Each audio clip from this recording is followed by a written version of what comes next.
मित्रो, विषय जरा वेगळा आहे, तरी आपल्याशी संबंधित आहे. हे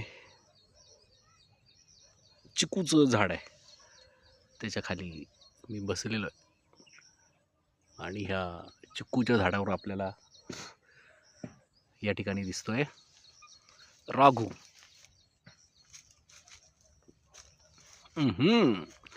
हा बच्चू आहे अजून. आणि आपण याला सध्या प्रोटेक्ट करतोय.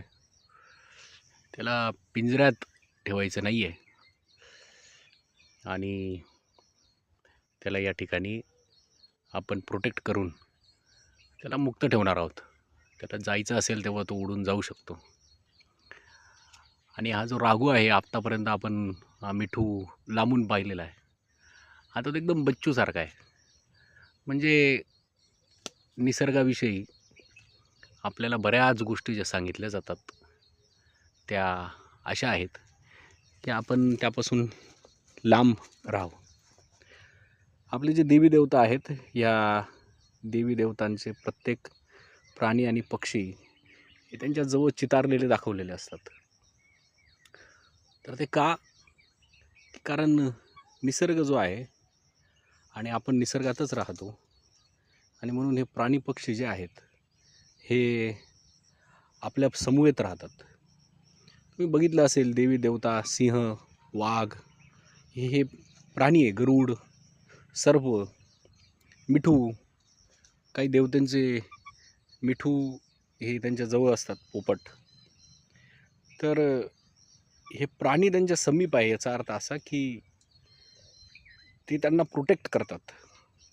हा जो पक्षी आहे, जर मला कोणी त्रास दिला तर हा त्या ठिकाणी आवाज करतो, ओरडतो. बिकॉज त्याला वाटतं की हे प्रोटेक्टर आहे. आणि म्हणून आणि विशेष एक गोष्ट लक्षात घ्या की प्राणी फार प्रामाणिक असतो.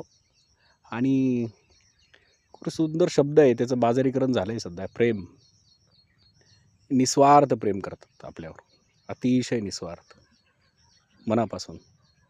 त्याला एक सुंदर गोष्ट कारणीभूत आणि ती ही आहे की त्यांना पैसा समजत नाही आणि म्हणून त्यांचं प्रेम जे आहे ते निर्व्याज आहे. निसर्गाच्या सानिध्यात आपण गेलं पाहिजे, त्याशिवाय आपल्याला ह्या गोष्टी नाही समजत. माझ्या माहितीप्रमाणे साऊथ आफ्रिकेमध्ये सिंह, वाघ हे अक्षरशः पाळीव प्राण्याप्रमाणे पाळलेले आहेत. आणि तुम्ही जर त्यांच्या क्लिप बघितल्या तर तुमच्या लक्षात येईल